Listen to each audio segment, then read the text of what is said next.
수님 씨, 강남 호텔에서 돌잔치 했다면서요? 며느리님 능력 참 대단하시네요. 이웃의 농담 같은 한마디에 수님의 눈빛이 순간 흔들렸습니다. 우린 동네 작은 연회장에서 소박하게 했는데 호텔 돌잔치라니? 하지만 수님은 알지 못했습니다. 며느리 세연이 모두를 속인 채 또 다른 세상에서 다른 남자와 두 번째 돌잔치를 벌이고 있었다는 걸 말입니다. 며느리 세연이 숨기고 있던 건 단순한 비밀이 아니었습니다. 가족의 모든 것을 집어삼킬 파멸의 시작이었죠. 과연 수님은 며느리의 숨겨둔 진실을 밝혀낼 수 있을까요? 이제 진짜 이야기는 지금부터 시작됩니다. 이야기 시작하기 전에 구독과 좋아요는 무료니까 꼭 눌러주시고 댓글로도 응원해주세요. 영상을 만드는데 정말 큰 힘이 됩니다. 정수님은 새벽 5시가 되면 어김없이 눈을 뜹니다. 67을 살아온 몸이 알아서 시간을 알려주죠. 서울 변두리 오래된 시장 골목, 그 한켠에 자리 잡은 작은 야채 가게가 수님의 터전입니다. 20평 남짓한 가게 안에는 싱싱한 배추와 무 그리고 정성스럽게 다듬어 놓은 시금치가 가지런히 놓여 있습니다. 벽에 붙은 낡은 거울에는 세월의 흔적이 역력하지만 수님의 눈빛만은 여전히 생생합니다. 찬바람이 스며드는 가게 앞에서 수님은 하루를 시작합니다. 손에 묻은 흙을 털어내며 배추를 하나하나 정리하는 모습에는 수십 년간 쌓인 노하우가 묻어납니다. 이 가게 하나로 아들을 키우고 대학까지 보냈습니다. 비록 작은 가게지만 수님에게는 자랑스러운 삶의 터전입니다. 새벽 공기를 마시며 채소를 정리하는 시간이 수님에게는 하루 중 가장 평온한 순간입니다. 오늘도 좋은 하루가 되겠네. 수님이 혼잣말을 하며 시금치에 물을 뿌려줍니다. 파릇파릇한 잎사귀들이 물방울을 머금고 더욱 싱싱해 보입니다. 이런 작은 일들이 수님에게는 큰 보람입니다. 손님들이 싱싱하다며 만족해하는 모습을 볼 때면 가슴이 뿌듯해집니다. 어머니, 일찍 나오셨네요. 아들 준호가 가게 문을 열며 인사를 건넵니다. 40살이 된 아들이지만 여전히 수님에게는 어린애 같습니다. 회사원인 준호는 출근 전에 항상 어머니 가게에 들러 무거운 채소 박스를 옮겨주고 갑니다. 키 크고 듬직한 아들의 모습을 보면 수님은 마음이 든든합니다. 늦게 결혼해서 걱정했지만 이제는 좋은 아내와 아이까지 생겨 안심입니다. 준호야, 고마워. 그런데 세연이는 요즘 준삼이 때문에 많이 힘들어하는 것 같던데. 수님이 며느리를 걱정하며 물어봅니다. 준호가 미소를 지으며 대답합니다. 집에서 준삼이 보고 있어요. 요즘 밤에 자주 깨서 피곤해하거든요. 어젯밤도 새벽 3시까지 울었어요. 세연이가 거의 잠을 못 잤죠. 준삼이 수님의 첫 손자입니다. 벌써 돌이 지났는데도 여전히 신기하고 사랑스럽기만 합니다. 27살에 준호를 낳았던 수님은 이제 67살의 손주를 보게 된 것입니다. 세월이 참 빠르다는 생각이 듭니다. 준호가 결혼이 늦어서 혹시 손주를 못 보는 건 아닌가 걱정했는데 이렇게 건강한 손자를 안겨주었습니다. 하늘이 내린 축복이라는 생각이 듭니다. 우리 준삼이 이름도 참 잘 지었어. 준호의 준자의 삼자 의미도 좋고. 수님이 흐뭇하게 말합니다. 준호는 고개를 끄덕이며 대답합니다. 세연이가 유명한 장명소에서 지었어요. 준삼이가 자라서 자기 이름의 의미를 알게 되면 좋아할 거예요. 며칠 전 열었던 준삼이의 돌잔치가 아직도 생생합니다. 큰 잔치는 아니었지만 가족들이 모여 아이의 건강을 축하했습니다. 동네 작은 연회장을 빌려서 치른 소박한 잔치였지만 수님에게는 평생 잊지 못할 소중한 순간이었습니다. 준삼이가 한복을 입고 돌잡이를 하는 모습, 케이크를 자르며 준호와 세연이 감격의 눈물을 흘리던 모습이 아직도 눈에 선합니다. 그때의 행복했던 기억들이 마치 어제 일처럼 선명합니다. 내 손주 준삼이가 벌써 돌이 지났다니. 수님이 혼잣말을 하며 배추를 다듬습니다. 이 나이에 이런 기쁨을 누릴 줄 몰랐지. 정말 하늘이 주신 선물 같아. 아휴, 생각만 해도 가슴이 벅차네. 준삼이 첫 걸음마 때도 이런 기분이었는데 돌잔치는 또 얼마나 감동적이었는지. 가게 앞으로 단골 손님들이 하나둘 모여들기 시작합니다. 아침 일찍부터 장을 보러 나온 아주머니들이 수님의 가게를 찾습니다. 수님 씨, 손자 돌잔치 잘 치렀다면서요? 사진 좀 보여줘요. 얼마나 예쁘게 생겼는지 궁금해 죽겠어요. 이웃 아주머니가 환한 미소로 말을 건넵니다. 수님은 핸드폰을 꺼내 준삼이 사진을 자랑스럽게 보여줍니다. 아이고, 정말 예쁘게 생겼네요. 아빠 닮았나 엄마 닮았나? 이렇게 예쁜 아기는 처음 봐요. 그럼요, 우리 준호 어릴 때랑 똑같아요. 이마랑 눈매가 완전히 판박이에요. 세연이도 예쁘니까 둘 다 닮았죠. 수님의 얼굴에 환한 웃음이 번집니다. 이런 소소한 일상이 얼마나 소중한지 모릅니다. 손자 자랑을 할 수 있다는 것만으로도 행복합니다. 배추 한 포기만 주세요. 아, 그리고 시금치도 한 단이요. 오늘 김치 담그려고요. 네, 금방 따온 거예요. 싱싱해요.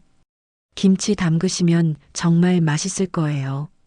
수님은 정성스럽게 채소를 골라 봉지에 담아줍니다. 오랜 단골들과 나누는 정다운 대화가 하루의 활력소입니다. 이런 인정 넘치는 이웃들이 있어서 장사하는 재미가 있습니다. 오전 내내 손님들이 끊이지 않습니다. 사장님, 오늘 무 어때요? 달콤한 걸로 주세요. 아침에 막 들어온 거예요. 달고 아삭해요. 생으로 드셔도 맛있어요. 수님은 능숙하게 손님들을 응대합니다. 수십 년간 장사를 하면서 손님들의 취향도 다 알게 되었습니다. 점심때가 되자 며느리 세연이 준삼이를 안고 가게에 나타났습니다. 어머니, 안녕하세요. 점심 드셨어요? 집에서 미역국 끓였는데 가져올 걸 그랬네요. 36살의 세연은 언제나 예의 바른 며느리입니다. 키가 작고 얌전한 인상의 세연은 결혼 초부터 수님을 잘 모셨습니다. 시집살이가 힘들다는 요즘 며느리들과는 달리 세연은 항상 고마운 마음을 표현했습니다. 수님은 손자를 보자 얼굴이 환해집니다. 우리 준삼이 할머니 보러 왔구나. 어제보다 더 커진 것 같은데. 수님이 아이를 안으며 뽀뽀를 해줍니다. 준삼이는 할머니 품에서 방긋방긋 웃습니다. 통통하고 건강한 아이의 모습에 수님은 절로 미소가 지어집니다. 이런 순간이 수님에게는 세상에서 가장 행복한 시간입니다. 손자의 따뜻한 체온과 달콤한 냄새가 마음을 녹입니다. 어머니, 저희 내일 오후에 친구들이랑 모임이 있어서 준삼이 좀 봐주실 수 있으세요? 오랜만에 대학 동창들이 만나기로 했거든요. 결혼하고 나서는 거의 못 만났어요. 세연의 부탁에 수님은 흔쾌히 고개를 끄덕입니다. 그럼 우리 준삼이랑 같이 시간 보낼 수 있다니 얼마나 좋아.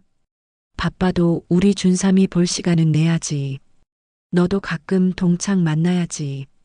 육아에만 매달리면 스트레스 받아 우울증 생긴다. 오후 들어가기에는 손님들이 더욱 많아집니다. 저녁 반찬거리를 사러 온 주부들, 퇴근길에 들른 직장인들이 수님의 가게를 찾습니다. 사장님, 오늘 시금치 상태 어때요? 아이들 반찬으로 무쳐주려고요. 방금 새로 들어온 거예요. 부드럽고 달콤해요. 아이들이 좋아할 거예요. 수님은 정성껏 시금치를 골라 포장해 줍니다. 저녁 무렵 준호가 퇴근길에 다시 가게에 들렀습니다. 어머니, 오늘 매출 어땠어요? 괜찮았어. 날씨가 추워져서 김장철이 다가오니까 배추 많이 나가더라고. 수님이 만족스러운 표정으로 대답합니다. 아들과 나누는 이런 일상적인 대화도 소중합니다. 해가 지고 가게 문을 닫을 시간이 되었습니다. 수님은 하루 매출을 정리하며 마음속으로 감사 인사를 올립니다. 건강한 아들, 착한 며느리, 그리고 사랑스러운 손자까지. 이보다 더 바랄 게 뭐가 있을까요? 비록 부자는 아니지만 가족이 건강하고 화목한 것만으로도 충분합니다. 수님은 오늘도 무사히 하루를 마칠 수 있음에 감사했습니다. 이제 좀 편안하게 살겠구나. 수님이 가게 셔터를 내리며 속으로 중얼거립니다. 준삼이가 크면 더 많은 기쁨이 기다리고 있을 것입니다. 첫걸음마, 첫말, 유치원 입학까지 상상만 해도 가슴이 설렙니다. 오늘도 평범하지만 행복한 하루였습니다. 내일도 이런 평화로운 일상이 계속되기를 바라며 수님은 집으로 발걸음을 옮깁니다. 하지만 수님은 아직 몰랐습니다. 이 평화로운 일상이 곧 산산조각 날 것이라는 사실을요. 돌잔치가 끝난 지 3개월이 흘렀습니다. 수님은 여전히 새벽 5시에 일어나 가게를 열었습니다. 준삼이의 돌잔치 이후 더욱 기분 좋은 나날들이었습니다. 손자 자랑을 할 수 있다는 것만으로도 하루하루가 즐거웠죠. 단골 손님들과 나누는 준삼이, 이야기는 수님에게 큰 활력소였습니다. 가을바람이 선선하게 불어오는 오전, 수님은 가게 앞에서 시금치를 다듬고 있었습니다. 파릇파릇한 잎사귀를 하나하나 정리하는 모습에는 수십 년간 쌓인 노하우가 묻어납니다. 이런 작은 일들이 수님에게는 큰 보람이었습니다.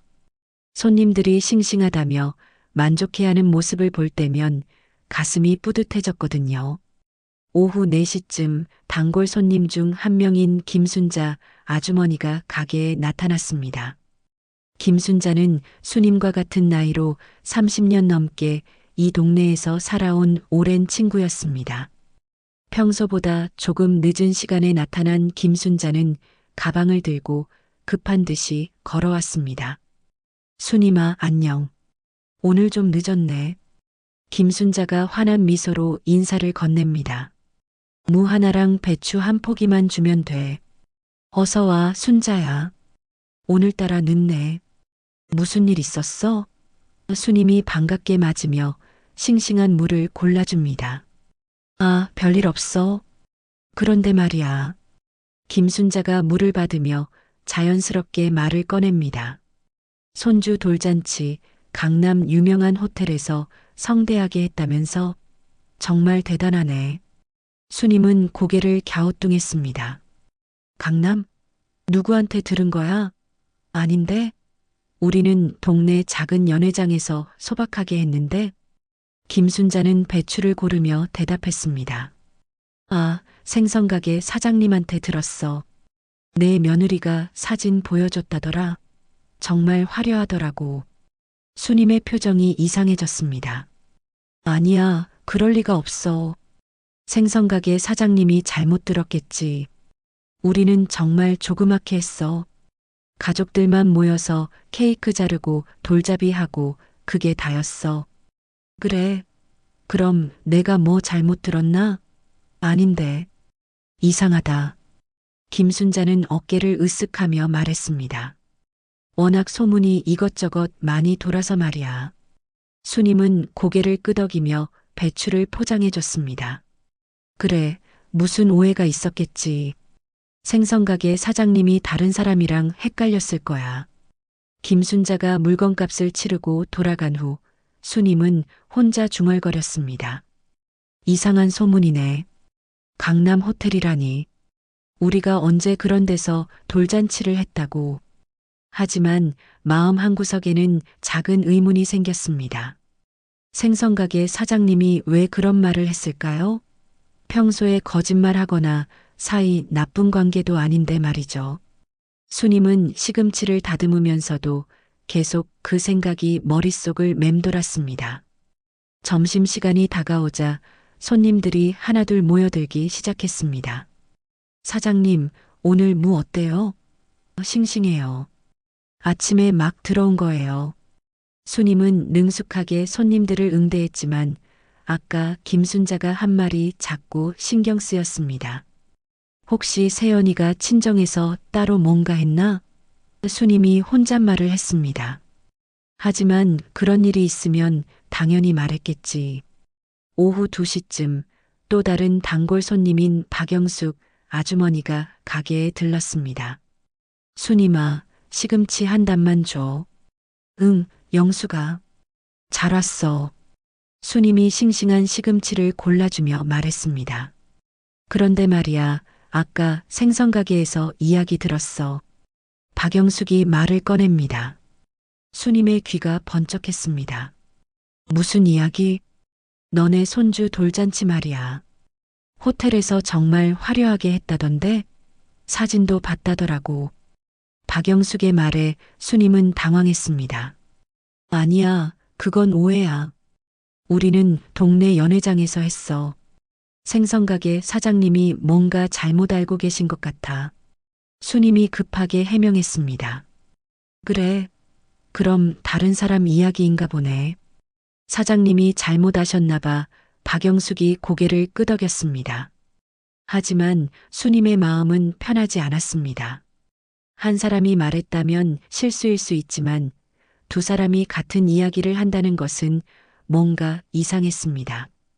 저녁 무렵 수님은 가게를 정리하면서도 계속 그 생각에 빠져 있었습니다. 세연이가 뭔가 말 안 한 일이 있나? 하지만 그런 큰일을 말 안 할 리가 없는데. 그때 반찬 가게를 운영하는 강순자 아주머니가 지나가다 인사를 했습니다. 수님아, 수고했어. 수님이 강순자를 불러 세웠습니다. 혹시 우리 며느리 돌잔치 이야기 들었어? 아, 들었지. 호텔에서 정말 성대하게 했다면서? 부럽더라. 강순자의 대답에 수님은 더욱 당황했습니다. 그건 아마 오해일 거야. 우리는 동네에서 소박하게 했어. 수님이 설명했지만 강순자는 고개를 갸우뚱했습니다. 그래, 그럼 내가 잘못 들었나? 생선가게 사장님이 그러던데. 강순자가 어깨를 으쓱하며 말했습니다.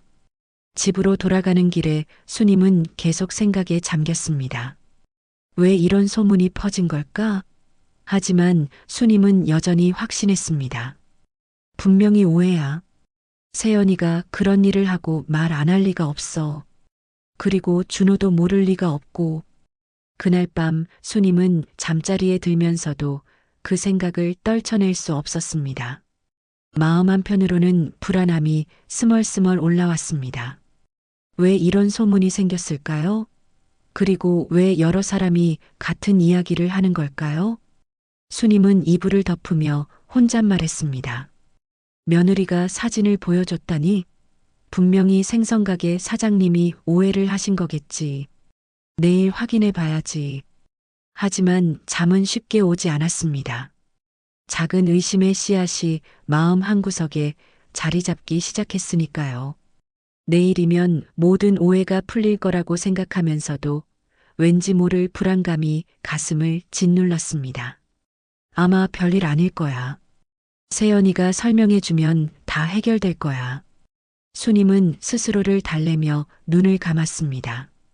하지만 꿈속에서도 그 이상한 소문이 자꾸 떠올랐습니다. 다음 날이 되면 진실을 알 수 있을 것이라는 희망과 함께 혹시나 하는 두려움도 함께 키워가며 수님은 힘든 밤을 보냈습니다. 평범했던 일상에 드리운 작은 그림자가 점점 커져가고 있었습니다. 수님은 몰랐습니다. 이 작은 소문이 곧 거대한 폭풍의 전조라는 것을요. 며칠 후면 더욱 충격적인 진실이 드러날 것이고 그 진실 앞에서 수님의 세계는 완전히 무너져 내릴 것입니다. 사랑하는 손자 준삼이를 둘러싼 비밀, 그리고 믿었던 며느리 세연이의 비밀. 아직은 단순한 오해라고 믿고 싶었지만 운명은 이미 수님을 향해 거대한 시험을 준비하고 있었습니다. 다음 날 아침 수님은 평소보다 일찍 가게를 열었습니다. 밤새 뒤척이며 잠을 제대로 이루지 못했거든요. 어젯밤 들었던 이상한 소문이 자꾸 머릿속을 맴돌았습니다. 분명히 오해일 거라고 생각하면서도 마음 한구석이 불편했습니다. 가게를 정리하던 중 수님은 결심했습니다. 직접 생선가게에 가서 확인해 보기로 한 것입니다. 소문의 진원지를 확인해야 마음이 편할 것 같았거든요. 수님은 가게 문을 잠시 닫고 골목 건너편 생선가게로 향했습니다. 아침부터 미안해, 갈치 사장님. 수님이 생선가게에 들어서며 인사했습니다. 갈치를 손질하고 있던 사장님이 고개를 들었습니다. 갈치 사장님은 이 동네에서 15년째 장사를 하고 있는 믿을 만한 사람이었습니다. 사장님이. 아침부터 웬일이셔? 갈치 사가시려고요? 갈치 사장님이 반갑게 맞아주었습니다. 네. 2마리만 주세요. 하고 인사를 했습니다. 그리고 조심스럽게 말을 꺼냈습니다. 그게 어제 김순자가 그러는데 우리 며느리 돌잔치 이야기를 했다던데? 평소 갈치 사장님과는 가끔 인사 정도만 나누는 사이였지만 오늘은 꼭 확인하고 싶었습니다. 아, 맞아. 저번에 손주 안고 며느리가 왔을 때 인사하길래 몇 마디 했었는데 손주가 너무 귀엽더라고요. 돌잔치 잘 치렀다면서 사진도 보여줬었어요. 갈치 사장님이 환하게 웃으며 대답했습니다. 정말 부러웠지 뭐야. 수님은 귀를 의심했습니다. 사진을요? 응, 핸드폰으로 보여줬는데 정말 화려하더라고. 강남 호텔에서 했다면서요? 요즘 젊은 사람들은 돈이 많아서 좋겠어. 갈치 사장님이 감탄하며 말했습니다. 수님의 머릿속이 복잡해졌습니다. 혹시 잘못 보신 거 아니에요? 우리는 동네 연회장에서 했는데. 아니, 분명히 봤어요. 며느님이 직접 보여줬으니까. 호텔 이름도 말해줬고, 롯데호텔이었나? 그런 유명한 데였어. 갈치 사장님이 확신에 찬 목소리로 말했습니다. 수님은 속으로 생각했습니다. 이상하다. 갈치 사장님이 잘못 들었을 거야. 아니면 다른 사람 이야기랑 헷갈렸거나. 정말 이상한 사람이네. 평소에 그런 사람 같지 않았는데. 수님은 억지로 미소를 지으며 가게를 나왔습니다. 하지만 마음은 편하지 않았습니다. 갈치 사장님이 거짓말할 이유는 없는데 왜 이런 말을 하는 걸까요? 수님은 고개를 갸우뚱하며 자신의 가게로 돌아왔습니다. 분명히 뭔가 착각했을 거야. 강남 호텔이라니 말도 안 돼. 수님은 스스로를 달래며 하루를 시작했습니다. 그날 저녁 준혼의 집에서는 평소와 같은 일상이 흘러가고 있었습니다. 저녁을 먹고 난 후 세연이가 음식물 쓰레기를 버리러 나간 사이였습니다. 준호는 거실에서 텔레비전을 보고 있었고 준삼이는 방에서 잠들어 있었습니다. 그때 세연이의 핸드폰이 소파 위에서 진동을 울렸습니다. 처음에는 신경 쓰지 않았던 준호였지만 계속해서 메시지가 오는 소리에 시선이 갔습니다. 화면에 떠오른 메시지 미리 보기를 보는 순간 준호는 얼어붙었습니다. 준삼이 어때? 오늘 아팠다고 했는데. 발신자는 민수였습니다. 준호는 그런 사람을 들어본 적이 없었습니다. 세연이의 친구나 친척 중에 민수라는 이름의 사람이 있다는 이야기를 들은 적이 없었거든요. 준호의 손이 떨렸습니다. 호기심과 불안감이 동시에 몰려왔습니다. 평소라면 남의 핸드폰을 보는 일 따위는 하지 않았을 텐데 오늘은 왠지 모르게 마음이 불안했습니다. 문득 어머니가 했던 말이 떠올랐습니다. 강남 호텔에서 돌잔치를 했다는 소문, 그리고 갈치 사장님이 확실히 봤다는 사진 이야기. 모든 게 이상했습니다. 준호는 잠시 망설이다가 핸드폰을 집어들었습니다. 비밀번호는 준삼이 생일이었습니다. 화면이 열리자 더 많은 메시지들이 보였습니다. 오늘 병원 갔다고? 내가 같이 갔으면 좋았을 텐데. 다음에는 꼭 같이 갈게. 준호는 눈을 믿을 수 없었습니다. 더 위로 올라가며 메시지를 확인했습니다. 대화 내용이 더욱 충격적이었습니다. 호텔 돌잔치 사진 정말 예뻤어. 우리 준삼이가 제일 예쁘더라. 다음에는 더 큰 파티 해주자. 최준삼, 이름도 우리가 잘 지었지?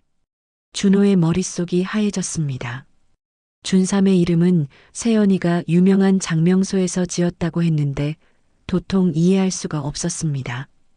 이 남자는 누구이고 왜 이런 문자를 주고 받았을까요? 손이 더욱 심하게 떨렸습니다. 더 많은 메시지를 확인하고 싶었지만 현관문 열리는 소리가 들렸습니다. 세연이가 돌아오고 있었습니다. 준호는 급하게 핸드폰을 원래 자리에 놓고 텔레비전을 보는 척했습니다. 하지만 마음은 폭풍이 몰아치고 있었습니다. 다녀왔어. 세연이가 현관에서 말했습니다. 응. 준호는 간신히 대답했습니다. 목소리가 떨리지 않으려고 애썼지만 쉽지 않았습니다. 세연이가 거실로 들어와 핸드폰을 확인했습니다.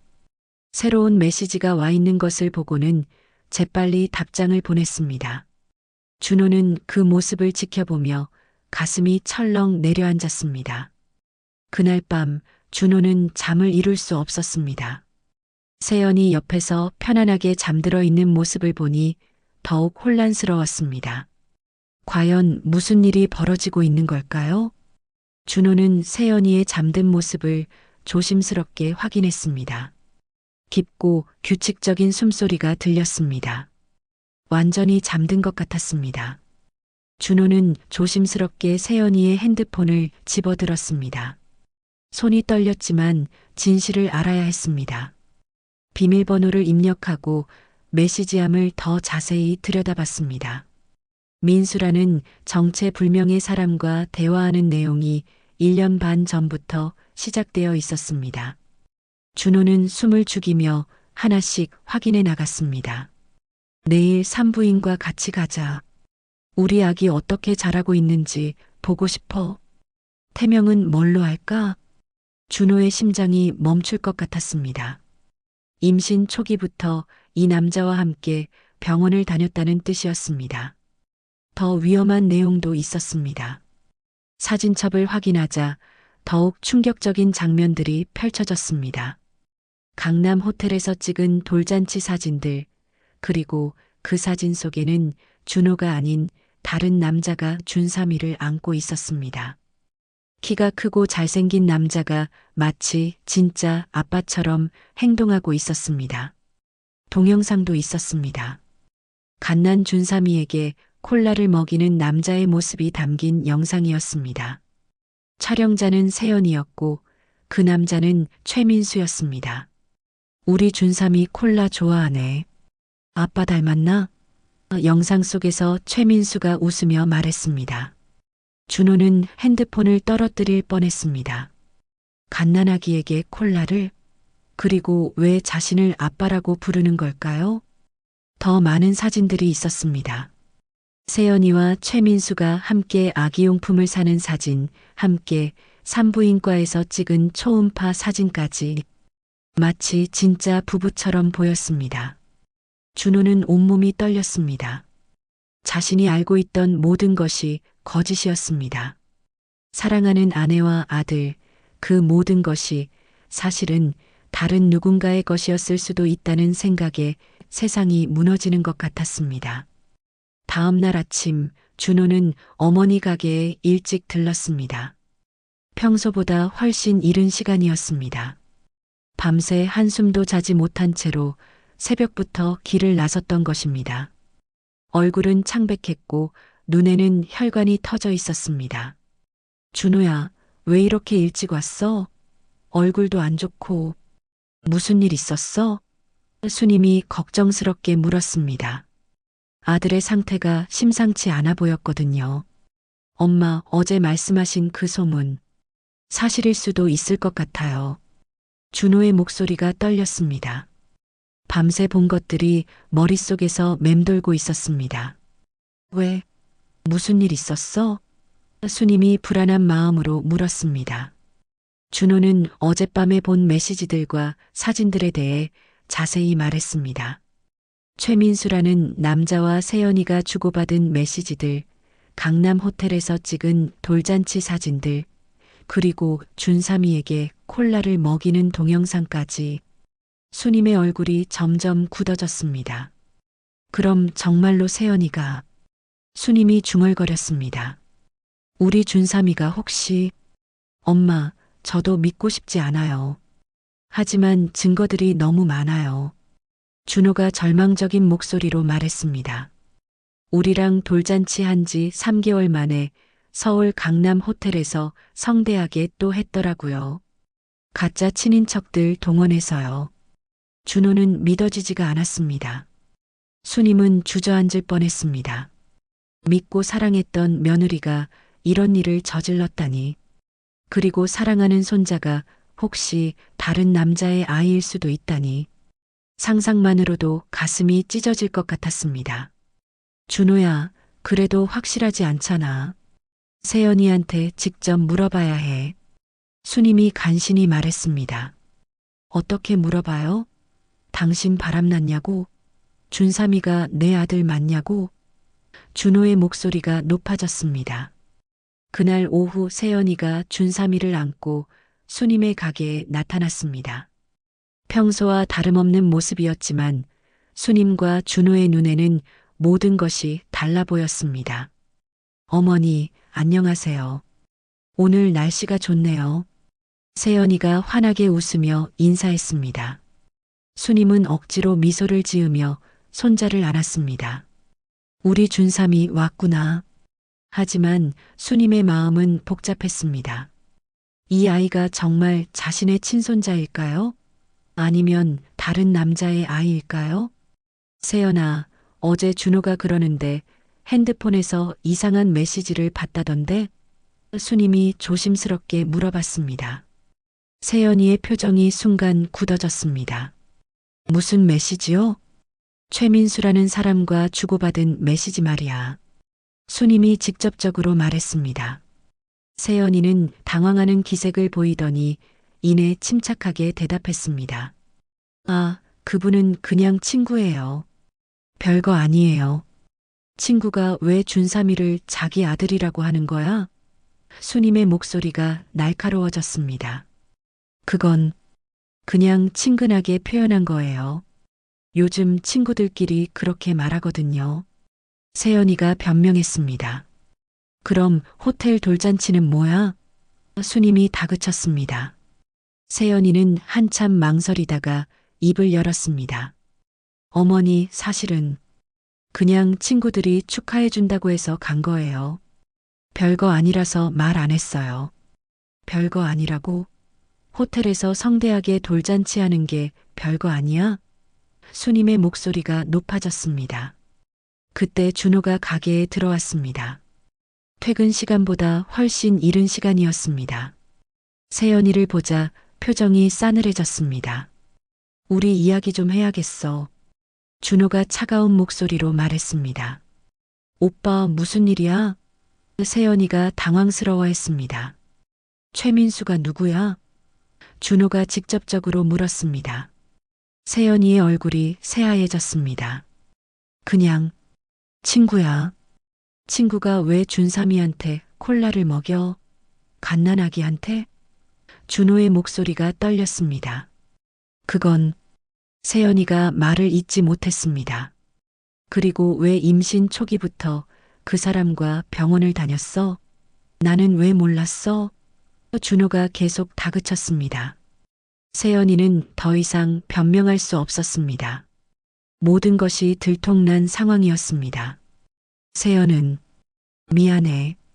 사실은 그 사람이랑은 오래전부터 친한 오빠 동생 사이야라고 둘러댔습니다. 그날 밤 준호는 최민수에게 직접 전화를 걸었습니다. 떨리는 손으로 번호를 눌렀습니다. 여보세요? 낯선 남자의 목소리가 들렸습니다. 최민수 씨죠? 저는 세연이 남편 최준호입니다. 전화 너머로 잠시 침묵이 흘렀습니다. 아, 안녕하세요. 최민수의 목소리가 어색했습니다. 우리 와이프랑은 어떤 관계입니까? 준호의 목소리가 차갑게 변했습니다. 그게, 저희는, 최민수가 말을 더듬었습니다. 언제부터 만났어요? 솔직히 말해주세요. 준호가 다그쳤습니다. 더 이상 돌려서 말할 상황이 아니었습니다. 전화 너머로 한숨 소리가 들렸습니다. 작년 봄부터 만났습니다. 세연 씨가 임신하기 전부터요. 준호의 머릿속이 하얘졌습니다. 그럼 저희가 결혼한 후에 만난 거네요? 세연이와는 오래 전부터 알고 지낸 지인 사이였고 작년에 세연이가 남편이랑 사이 안 좋고 이혼할 거라고 했어요. 그때부터 발전한 것 같네요. 별거 중이라고 해서 그렇게 알고 있었습니다. 최민수의 목소리가 작아졌습니다. 준호의 분노가 폭발할 것 같았습니다. 준호는 핸드폰을 꽉 쥐었습니다. 손에 힘이 들어가 핸드폰이 부서질 것 같았습니다. 준삼이 이야기 좀 해야겠습니다. 준호가 간신히 말했습니다. 준삼이요? 최민수가 당황스러워했습니다. 네, 제 아들 말입니다. 준호가 강조했습니다. 뭔가 잘못 알고 계시는 것 같은데. 준삼은 제 아들이에요. 최민수의 고백에 준호는 더 큰 충격을 받았습니다. 뭐라고요?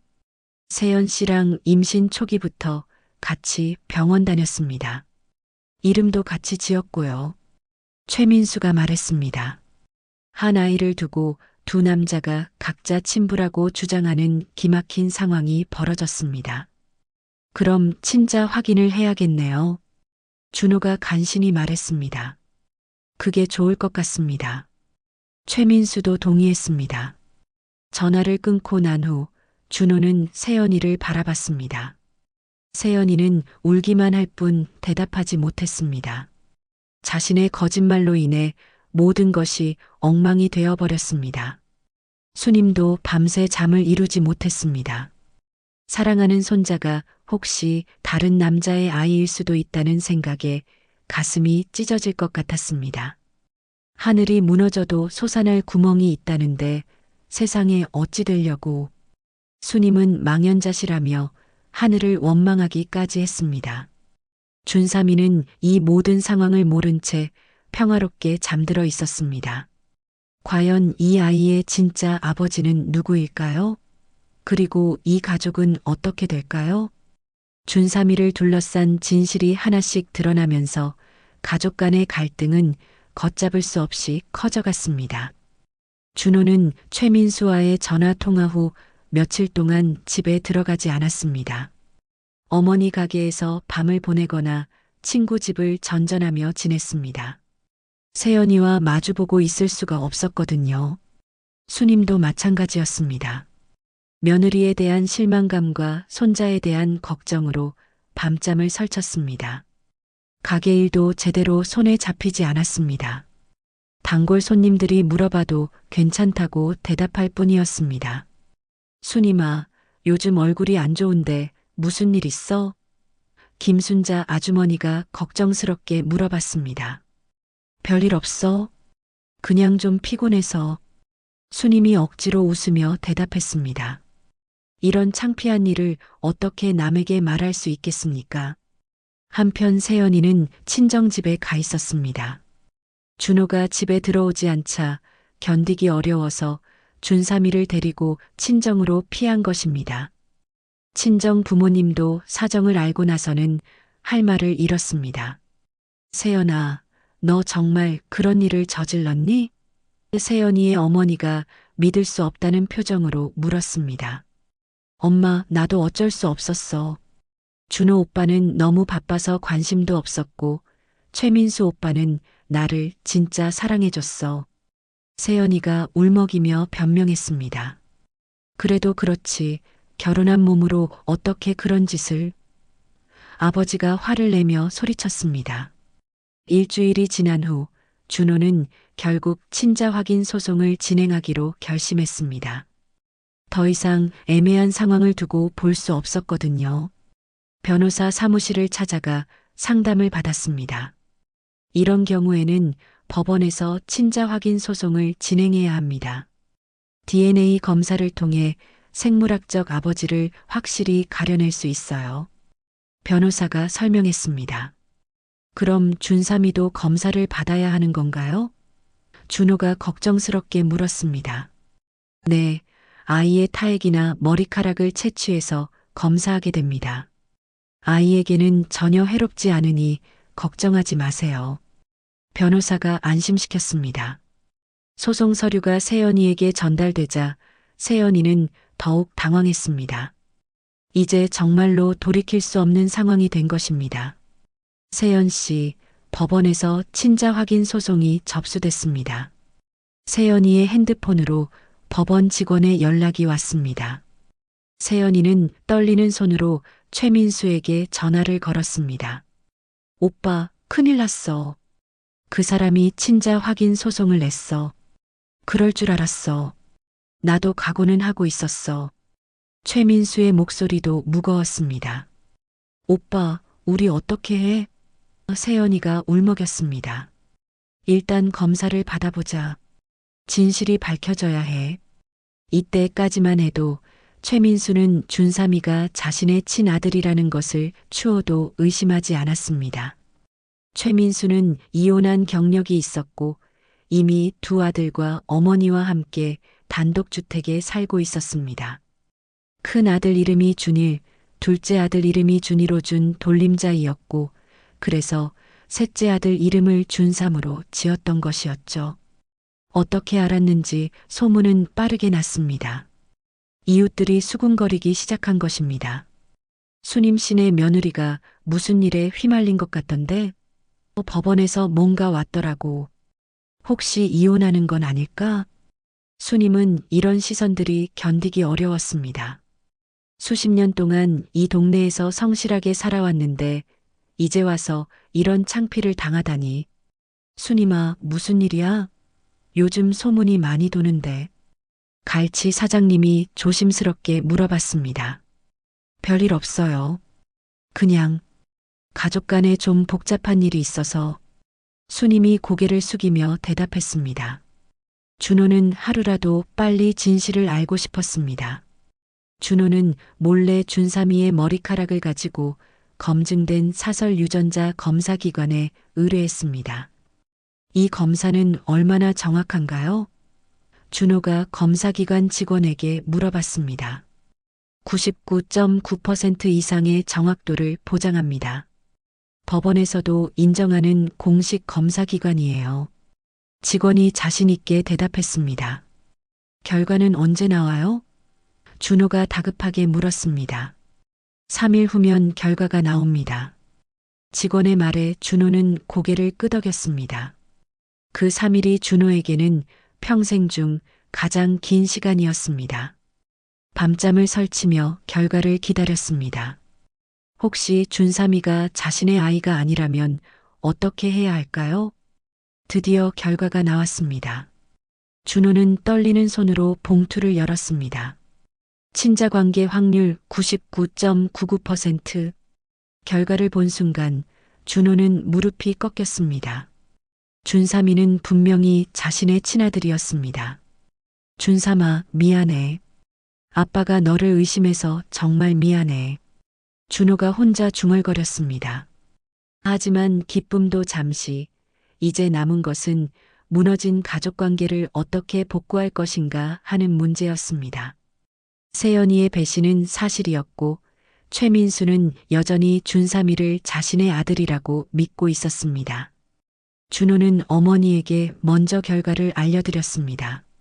엄마, 검사 결과 나왔어요. 준삼이는 제 친아들이 맞아요. 수님은 무릎을 꿇고 오열했습니다. 우리 준삼이가 정말 내 친손주가 맞구나. 하늘이 도우셨네. 하지만 수님의 마음은 여전히 무거웠습니다.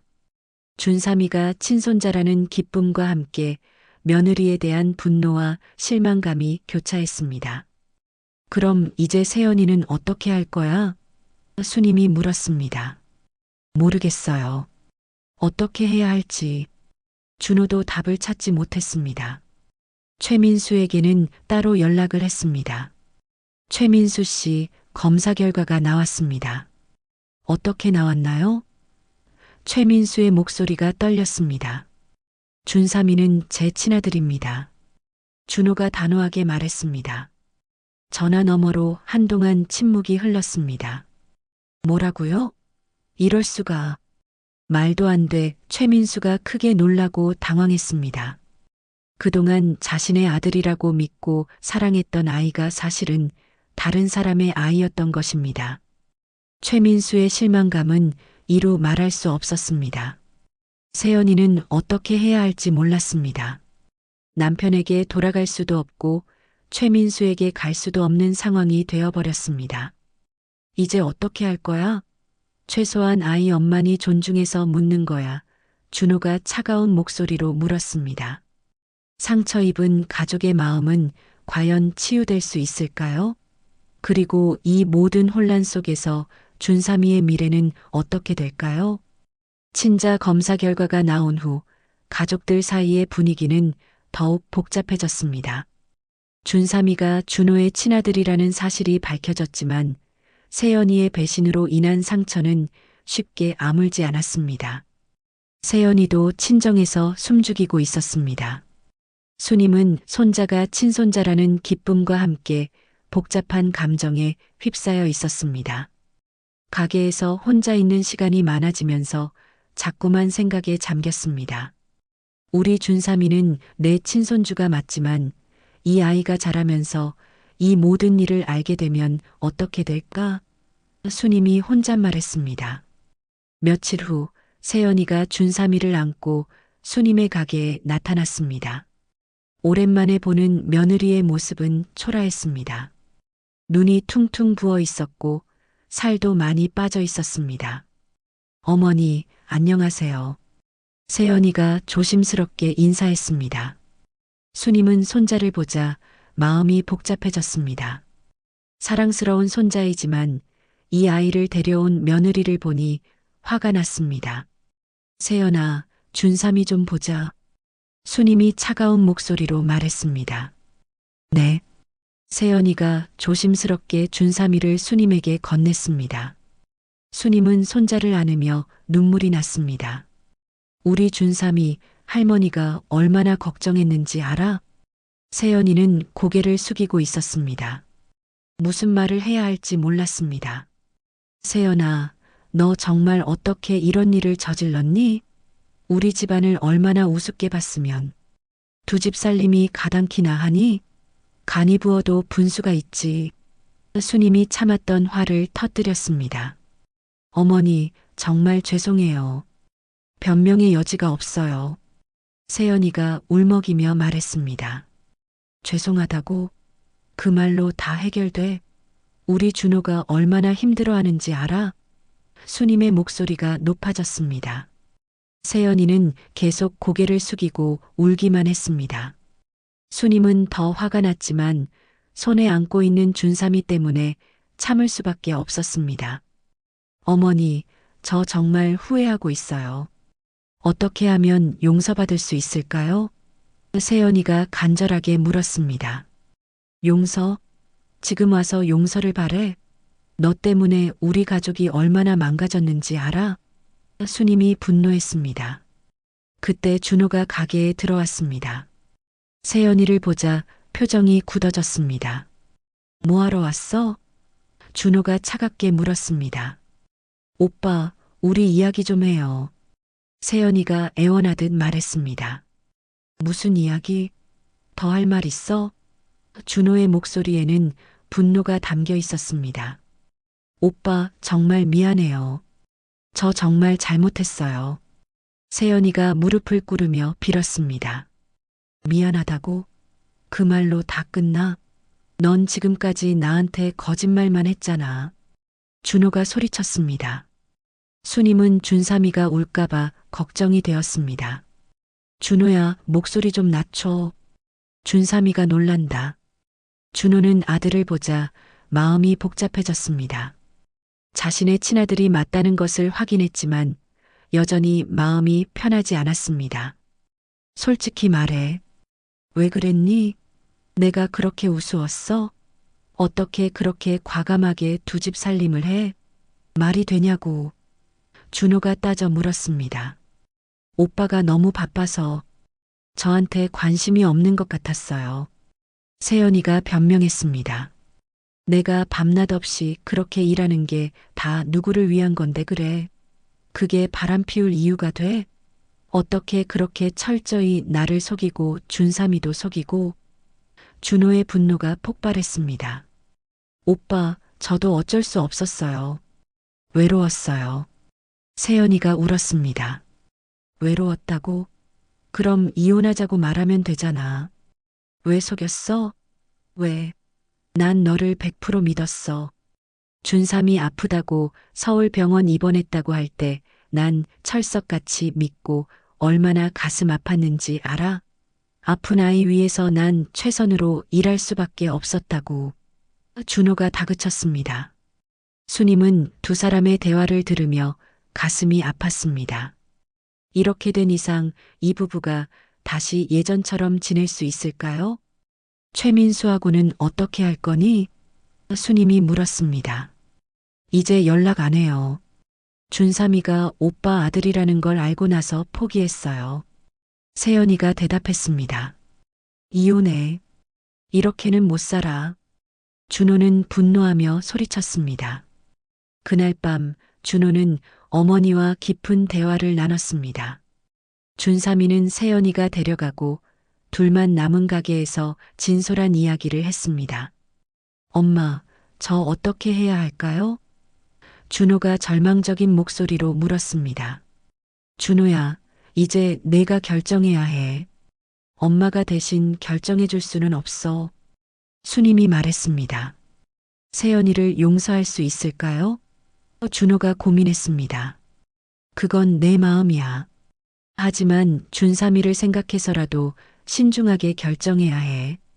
수님이 조언했습니다. 준삼이. 준호가 아들 생각에 빠졌습니다.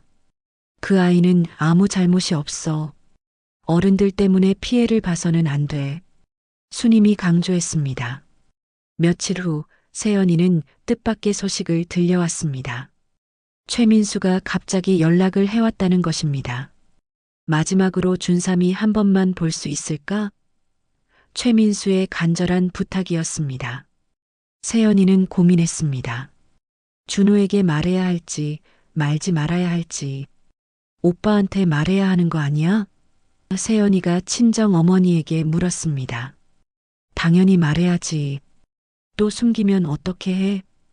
어머니가 타일렀습니다. 세연이는 용기를 내어 준호에게 전화했습니다. 오빠, 최민수가 준삼이를 마지막으로 한번 보고 싶다고 해요. 뭐라고? 아직도 포기 안 했어? 준호가 화를 냈습니다. 마지막이라고 해요. 그 이후로는 절대 연락 안 하겠다고. 세연이가 설명했습니다. 준호는 고민했습니다. 최민수의 마음도 이해는 되지만 쉽게 허락할 수는 없었습니다. 엄마는 어떻게 생각하세요? 준호가 수님에게 물었습니다. 글쎄, 그 사람도 1년 넘게 준삼이를 사랑했으니까. 한 번 정도는. 수님이 망설였습니다. 결국 준호는 최민수와 만나기로 했습니다. 중간 지점인 공원에서 만나기로 약속했습니다. 만남 당일 최민수는 준삼이를 보자 눈에 눈물이 맺혔습니다. 그 사이 많이 컸네. 이제 그만 포기하세요. 그리고 법적 처벌 받으세요. 준호가 단호하게 말했습니다. 최민수의 얼굴이 굳어졌습니다. 법적 처벌이요? 당연하죠. 남의 아내를 유혹하고 가정을 파괴한 것에 대한 책임을 져야죠. 준호의 목소리에는 분노가 담겨 있었습니다. 저는 세연 씨가 이혼할 거라고 했고 별거 중이라고 했어서 나도 속았다고요. 최민수가 항변했습니다. 그건 변명이 안 돼요. 준호가 차갑게 말했습니다.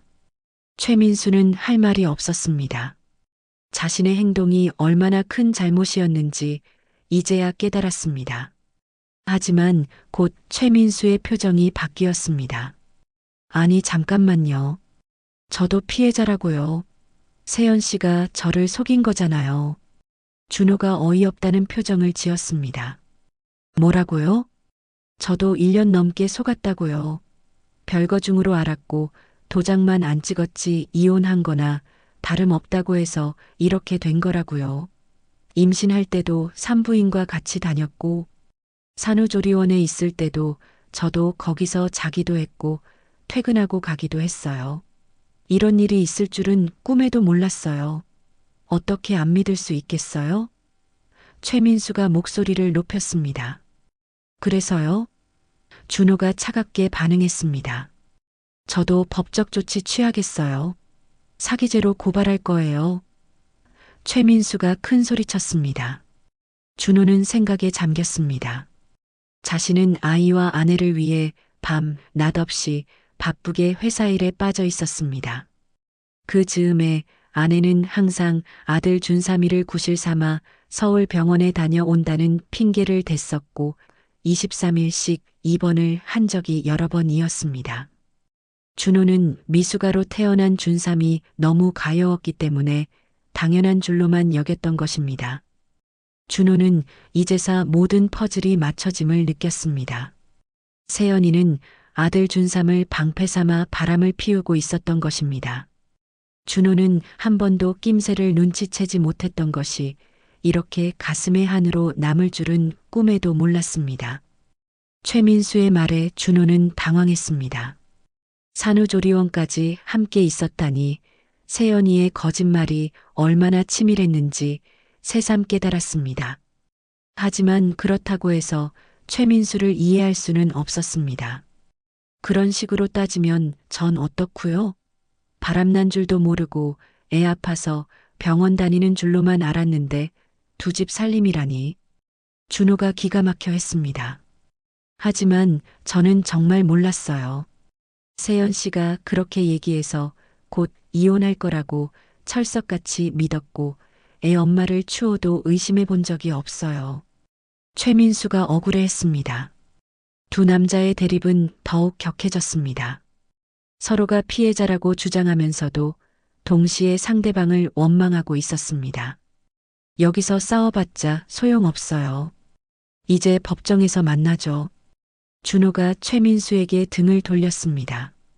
그러시죠? 최민수가 뒤에서 소리쳤습니다. 집으로 돌아온 준호는 어머니에게 최민수와의 만남에 대해 이야기했습니다. 엄마, 최민수 그 사람도 세연이한테 속았다고 하네요. 자기도 사기당했다면서 법적 조치를 취하겠다고 해요. 준호가 지친 목소리로 말했습니다. 수님은 고개를 저었습니다. 세연이 그 애가 도대체 몇 명을 속인 거야? 이제 와서 보니 정말 무서운 애네. 엄마, 저 정말 모르겠어요. 어떻게 해야 할지. 준호가 절망적인 표정을 지었습니다. 며칠 후 세연이에게 법원에서 소장이 2통이나 배달되었습니다. 하나는 준호가 낸 이혼 소송, 다른 하나는 최민수가 낸 사기죄 고발장이었습니다. 세연이는 친정에서 그 소장들을 받아들고 완전히 무너졌습니다. 엄마, 나 어떻게 해? 이제 정말 끝났어. 세연이가 울부짖었습니다. 세연아, 이 모든 게 내가 자초한 일이야. 이제라도 정신 차리고 잘못을 인정해라. 세연이의 어머니가 타일렀습니다. 결혼한 몸으로 다른 남자를 만난 거부터가 잘못이야. 어떻게 그 집에 들어가 살 생각을 했니? 내 딸이지만 믿기지가 않는다. 아버지가 엄하게 말했습니다. 한편 수님의 가게에는 온갖 소문이 돌고 있었습니다. 법원 소장 배달 사건이 동네에 알려지면서 사람들의 관심이 집중되었습니다. 수님 씨, 정말 이혼 소송까지 가는 거야? 김순자 아주머니가 조심스럽게 물었습니다. 글쎄요. 준호가 결정할 일이니까. 수님이 힘없이 대답했습니다. 그런데 며느리가 정말 그런 일을 저질렀어? 믿기지 않네. 갈치 사장님도 고개를 저었습니다. 수님은 이런 시선들이 견디기 어려웠습니다. 하지만 어쩔 수 없었습니다. 이미 벌어진 일이었으니까요. 첫 번째 법정 출석일이 다가왔습니다. 이혼 소송 첫 재판날이었습니다. 준호와 세연이 그리고 양쪽 변호사들이 법정에 모였습니다. 피고 이세연 씨, 원고가 주장하는 사실들이 맞습니까? 판사가 물었습니다. 세연이는 고개를 끄덕였습니다. 네. 하지만 저는 민수 오빠가 자신의 아이라고 생각하고 있었기 때문에 사실을 말하지 못한 것 뿐이에요. 속이려던 것이 아닙니다. 죄송합니다. 라며 변명했습니다. 그럼 혼인관계 파탄의 책임이 피고에게 있다는 것을 인정하시는 건가요? 판사가 다시 확인했습니다. 네. 세연이가 작은 목소리로 대답했습니다. 준호는 세연이의 모습을 보며 복잡한 심정이었습니다. 한때 사랑했던 여자가 이렇게 초라해진 모습을 보니 마음이 아팠습니다. 그럼 양육권 문제를 논의해 보겠습니다. 판사가 말했습니다. 이 부분에서 세연이가 갑자기 일어났습니다. 판사님, 양육권만은 절대 포기할 수 없습니다. 법정안이 술렁였습니다. 준호도 놀란 표정을 지었습니다. 판사님, 저는 결혼해서 어렵게 임신했어요. 목숨 걸고 낳은 제 아이예요. 세연이가 목소리를 높였습니다. 피고는 침착하시기 바랍니다. 판사가 주의를 주었습니다. 아니에요. 준삼이는 제가 정말 힘들게 뱃속에서 키운 아이라고요. 아무리 제가 잘못했어도 아이만은 제 품에서 키워야 해요. 세연이가 절규했습니다. 준호의 변호사가 일어났습니다. 판사님, 피고는 혼인관계를 파탄낸 유책 배우자입니다. 양육권을 주장할 자격이 없습니다. 자격이 없다고요? 저는 준삼이 엄마예요. 세상에서 가장 소중한 제 아이라고요. 세연이가 눈물을 흘리며 소리쳤습니다. 하지만 피고는 내연남이 아이에게 콜라를 먹이는 행동을 보면서도 방임했으며 오히려 재밌다는 듯이 웃으며 촬영했습니다. 이런 행동은 아이 엄마로서 참으로 무책임한 행동입니다. 아울러 아이가 똥을 쌌는데도 기저귀를 갈아주지 않아서 산후조리원 동기가 갈아준 적도 있었고 손톱이 긴데도 잘라주지 않았다라는 증언도 있습니다. 라며 변호사는 반박했습니다. 세연이는 무릎을 꿇으며 애원했습니다. 판사님, 그건 오해예요. 제발이요. 아이만은 제게 맡겨주세요. 저는 준삼이 없이는 살 수 없어요.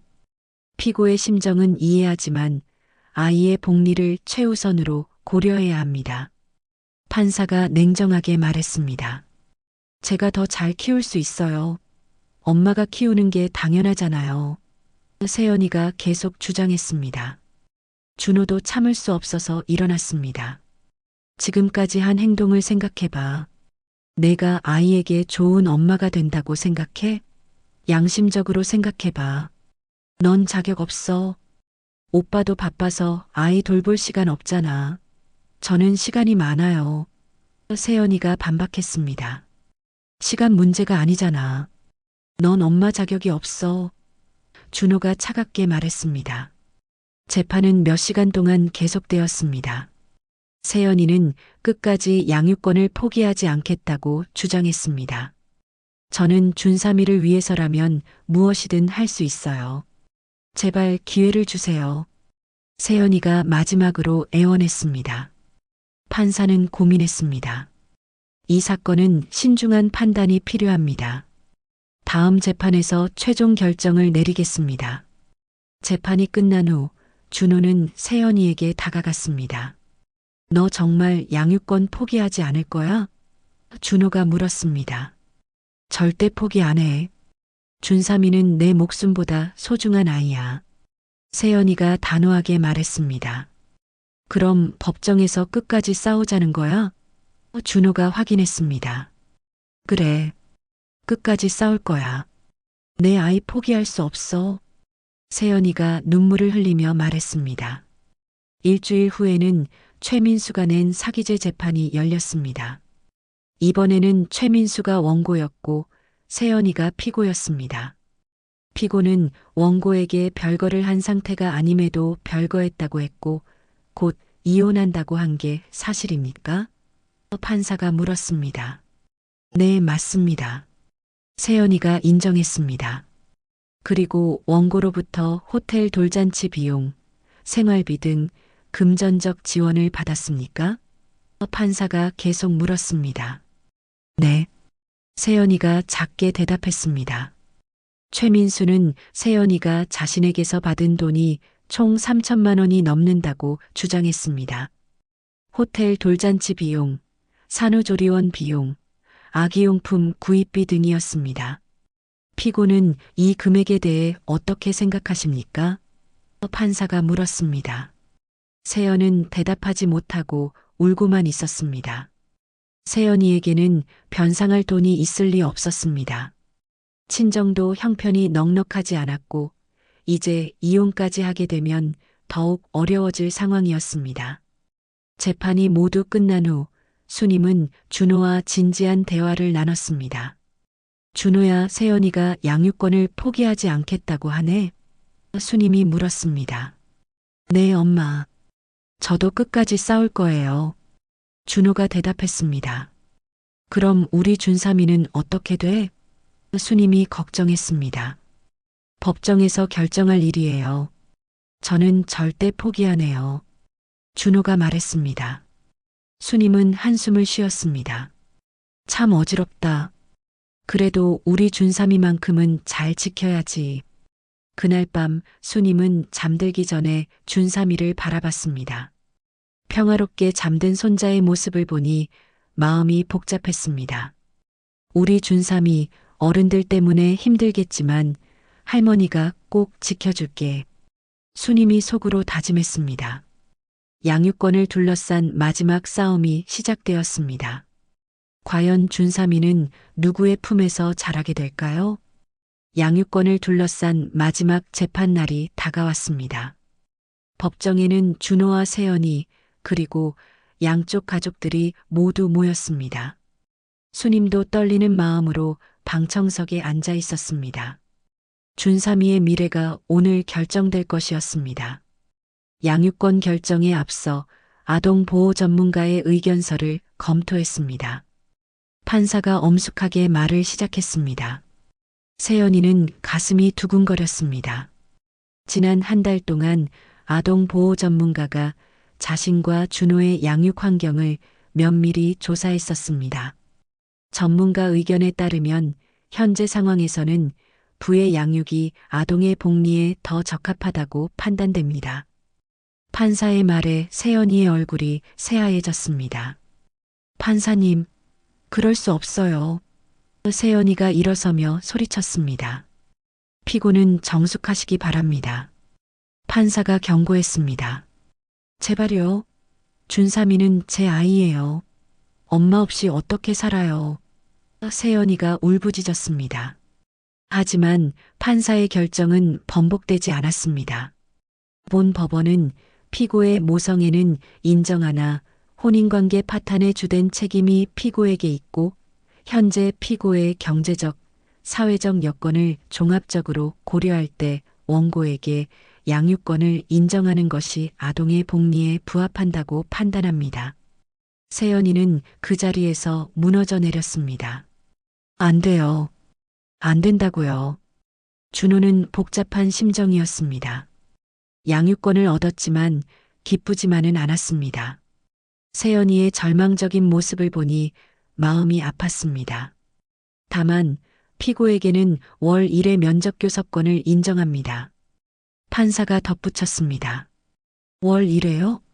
그게 전부예요? 세연이가 절규했습니다. 재판이 끝난 후 법원 복도에서 준호와 세연이는 마지막 대화를 나눴습니다. 면접교섭 건이라도 있으니까 준삼이를 볼 수 있는 게 어디야. 맘 같아선 영원히 안 보여주고 싶어 준호가 차갑게 말했습니다. 5월 1일, 준삼아. 세연이가 눈물을 흘렸습니다. 그래도 아예 못 보는 것보다는 준호가 말했습니다. 정말 미안해. 내가 모든 걸 망쳤어. 세연이가 고개를 숙였습니다. 이제 와서 미안하다고 해도 준호가 말을 잇지 못했습니다. 그날부터 새로운 생활이 시작되었습니다. 준호는 회사를 그만두고 작은 카페를 운영하기로 했습니다. 준삼이를 직접 키우기 위해서였습니다.